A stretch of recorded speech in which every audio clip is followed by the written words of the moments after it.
அனைவருக்கும் வணக்கம். இன்னைக்கு இந்த வீடியோல நம்ம பார்க்க போறது PSEL முதலீட்டாளர்கள் தங்கள் கோரிக்கை விண்ணப்பத்தின் நிலையை அறிந்து கொண்டு அதில் உள்ள குறைபாடுகளை சரி செய்வதற்காக ஓய்வு பெற்ற நீதிபதி RM லோதா கமிட்டியானது ஒரு அறிவிப்பு ஒன்று வெளியிட்டுள்ளது. PSEL முதலீட்டாளர்கள் தங்கள் கோரிக்கை விண்ணப்பத்தின் நிலையை எவ்வாறு அறிந்து கொள்வது, தங்களது கோரிக்கை விண்ணப்பத்தில் குறைபாடுகள் இருப்பின் அதை தற்போது எவ்வாறு சரி செய்து கொள்வது அப்படிங்கிற முழு தகவல்களையும் தெளிவா இந்த வீடியோல நம்ம பார்க்கலாம். இந்த வீடியோவை முழுசா பாருங்க. இந்த வீடியோவை நிறைய பேருக்கு ஷேர் பண்ணுங்க. மனித சேவை சேனலை சப்ஸ்கிரைப் பண்ணாதவங்க சப்ஸ்கிரைப் பண்ணி பெல் ஐகானையும் பிரஸ் பண்ணுங்க. PSEL நிறுவனத்தில் முதலீடு செய்து பணம் திரும்ப பெறுவதற்காக கோரிக்கை விண்ணப்பத்தினை சமர்ப்பித்தவர்கள் தங்களது கோரிக்கை விண்ணப்பத்தின் நிலையை அறிந்து கொள்வதற்காகவும் அதில் ஏதாவது குறைபாடுகள் இருப்பின் அதை சரி செய்வதற்கு தற்போது வழங்கப்பட்டுள்ள கால அவகாசத்தை பயன்படுத்தி கோரிக்கை விண்ணப்பத்தில் உள்ள குறைபாடுகளை சரி செய்து கொள்வதற்காகவும் இந்த வெப்சைட்டை ஓபன் பண்ணிக்கோங்க. www.sebi.PSELrefund.co.in. இந்த வெப்சைட்டோட லிங்க் நான் டிஸ்கிரிப்ஷன்ல கொடுக்கிறேன். இதுதான் refund investors of PSEL limited justice retired RM Lodha committee இந்த மேட்டர் ஆஃப் PSEL லிமிடெட். இந்த இணையதளத்தில் தான் PSEL முதலீட்டாளர்கள் தங்களுக்கான கோரிக்கை விண்ணப்பத்தின் நிலையை அறிந்து கொள்வதற்கும் அதில் உள்ள குறைபாடுகளை சரி செய்வதற்கும் வழிவகை செய்யப்பட்டுள்ளது. PSEL நிறுவனத்தில் முதலீடு செய்தவர்களுக்கு 2026 மார்ச் கால அளவில் தகுதி வாய்ந்த 35,74,401 முதலீட்டாளர்களுக்கு ரூபாய் 3,720.67 கோடி ரூபாய் திரும்ப வழங்கப்பட்டுள்ளது. தற்பொழுது மேலும் இந்த பணத்தை திரும்ப அளிப்பதற்காக தங்களது கோரிக்கை விண்ணப்பத்தில் உள்ள குறைபாடுகளை சரி செய்வதற்கு அறிவிப்பு வெளியிடப்பட்டுள்ளது. அந்த அறிவிப்பை தெரிந்து கொள்வதற்காக இந்த வெப்சைட்டை ஓபன் பண்ணி அப்படியே கொஞ்சம் கீழே வந்தீங்கன்னா இங்க பப்ளிக் நோட்டீஸ் அப்படிங்கிற ஒரு ஆப்ஷன் இருக்கு. இதை நீங்க கிளிக் பண்ணிக்கோங்க. உடனே இந்த மாதிரி கொஞ்சம் நோட்டீஸ் கொடுத்திருப்பாங்க. இதுல ஃபர்ஸ்ட்ல ஒரு நோட்டீஸ் கொடுக்கப்பட்டுள்ளது. 4/5/2026 அன்று இந்த பப்ளிஷ் நோட்டீஸ் வெளியிட்டிருக்காங்க.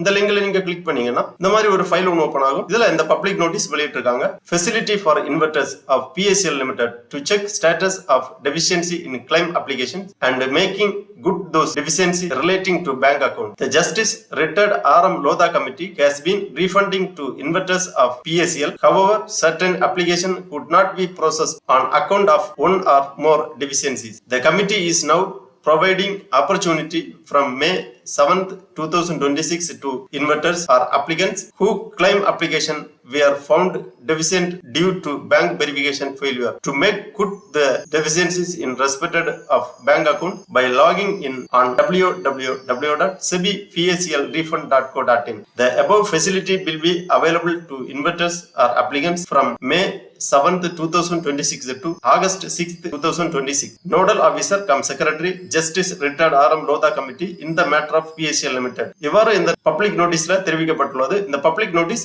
ஆங்கிலத்தில் கொடுக்கப்பட்டுள்ளது, ஹிந்தியிலும் கொடுக்கப்பட்டுள்ளது. இதோட தமிழாக்கத்தை நம்ம பார்க்கலாம். PSEL Limited நிறுவனத்தின் முதலீட்டாளர்கள் தங்கள் கோரிக்கை விண்ணப்பங்களின் நிலையை அறிந்து அவற்றில் உள்ள குறைபாடுகளை சரிபார்க்கவும் மற்றும் வங்கி கணக்கு தொடர்பான குறைகளை சரி செய்து கொள்ளவும் வசதி வழங்கப்பட்டுள்ளது. ஓய்வு பெற்ற நீதிபதி RM லோதா தலைமையிலான குழு PSEL நிறுவனத்தின் முதலீட்டாளர்களுக்கு பணத்தை திரும்ப அளித்து வருகிறது. இருப்பினும் ஒன்று அல்லது அதற்கு மேற்பட்ட குறைபாடுகள் காரணமாக சில விண்ணப்பங்களை செயலாக்க முடியவில்லை. வங்கி சரிபார்ப்பு தோல்வியால் கோரிக்கை விண்ணப்பங்களில் குறைபாடுகள் கண்டறியப்பட்ட முதலீட்டாளர்கள் அல்லது விண்ணப்பதாரர்களுக்கு தங்கள் வங்கி கணக்கு தொடர்பான குறைபாடுகளை சரி செய்து கொள்வதற்கான வாய்ப்பை இக்குழு இப்போது வழங்குகிறது. இதற்காக அவர்கள் www.sebi.PSELrefund.co.in என்ற இணையதளத்தில் உள்நுழைந்து தங்கள் வங்கி கணக்கு தொடர்பான குறைபாடுகளை சரி செய்து கொள்ளலாம். மேற்கூறிய வசதி முதலீட்டாளர்களுக்கு அல்லது விண்ணப்பதாரர்களுக்கு 7 மே 2026 முதல் 6 ஆகஸ்ட் 2026 வரை வழங்கப்படும். அதற்கு முன்பாக உங்களது கோரிக்கை விண்ணப்பத்தின் உள்ள குறைபாடுகளை சரி செய்து கொள்ள வேண்டும். இவ்வாறு ஒருங்கிணைப்பு அதிகாரி மற்றும் செயலாளர் ஓய்வு பெற்ற நீதிபதி RM லோதா குழு PSEL லிமிடெட் தொடர்பான வழக்கில் அறிவிப்பு வெளியிட்டிருக்காங்க. ஆகவே PSEL முதலீட்டாளர்கள் உங்களுக்கான பணத்தை திரும்ப பெற்றுக் கொள்வதற்காக உங்களது கோரிக்கை விண்ணப்பத்தில் ஏதாவது குறைபாடுகள் இருப்பின் அதை சரி செய்து கொள்ளலாம். PSEL கோரிக்கை விண்ணப்பத்தின் நிலையை அறிந்து கொள்வதற்காகவும் அதில் உள்ள குறைபாடுகளை சரி செய்து கொள்வதற்காகவும் திருப்பி இந்த பேஜ்ல வந்தீங்கன்னா ஃபர்ஸ்ட்ல என்கொயரி அப்படிங்கிற ஒரு ஆப்ஷன் இருக்கு. இதுல நீங்க கிளிக் பண்ணிக்கோங்க. உடனே இந்த மாதிரி no your claim application status அப்படிங்கிற ஒரு பேஜ் வரும். இதுல PSEL சர்டிபிகேட் நம்பர் மற்றும் இந்த கேப்சா இங்க என்டர் பண்ணி நீங்க சர்ச் பண்ணீங்கன்னா உங்க அப்ளிகேஷன் ஸ்டேட்டஸ் டீடைல்ஸ் தெரிந்து கொள்ளலாம். இந்த PSEL சர்டிபிகேட் நம்பர் இதுல உங்க PSEL சர்டிபிகேட் நம்பரை இங்க என்டர் பண்ணிக்கோங்க. அன்பரு இங்க கொடுக்கப்பட்டுள்ள செக்யூரிட்டி கேப்சாவை இங்க என்டர் பண்ணி சர்ச் ஆப்ஷன்ல கிளிக் பண்ணிக்கோங்க. உடனே இந்த மாதிரி உங்க அப்ளிகேஷன் கிளைம் ஸ்டேட்டஸ் கொடுத்திருப்பாங்க. PSEL ரெஜிஸ்ட்ரேஷன் நம்பர் கொடுக்கப்பட்டுள்ளது. Investors name as per PSEL certificate, investor PAN number, investors mobile number, claim application status கொடுத்திருக்காங்க. தற்போது வழங்கப்பட்டுள்ள வங்கி சரிபார்ப்பு தோல்வியால் கோரிக்கை விண்ணப்பங்களில் உள்ள குறைபாடுகளை நிவர்த்தி செய்து கொள்வதற்காக வங்கி சம்பந்தமான வெரிபிகேஷன்ல ஏதாவது குறைபாடுகள் இருந்தால் இங்க இந்த ஸ்டேட்டஸ்ல கொடுத்திருப்பாங்க. அந்த முதலீட்டாளர்கள் இங்க எடிட் ஆப்ஷன் இருக்கும். அந்த எடிட் ஆப்ஷன்ல நீங்க கிளிக் பண்ணி உங்கள் கோரிக்கை விண்ணப்பத்தில் உள்ள சரியான தகவல்களை உள்ளிடலாம். ஆகவே PSEL முதலீட்டாளர்கள் உங்களுக்கான கோரிக்கை விண்ணப்பத்தின் நிலையை உடனடியாக சரிபார்த்து அதில் குறைபாடுகள் இருப்பின் உடனடியாக அதை நிவர்த்தி செய்து கொள்ளுமாறு கேட்டுக்கொள்ளப்படுகிறார்கள். ஓகே நண்பர்களே, இந்த வீடியோ உங்களுக்கு உபயோகமா இருந்துச்சுன்னா லைக் பண்ணுங்க, ஷேர் பண்ணுங்க. மனித சேவை சேனலை சப்ஸ்கிரைப் பண்ணாதவங்க சப்ஸ்கிரைப் பண்ணி பெல் ஐகானை பிரஸ் பண்ணுங்க. அனைவருக்கும் நன்றி, வணக்கம்.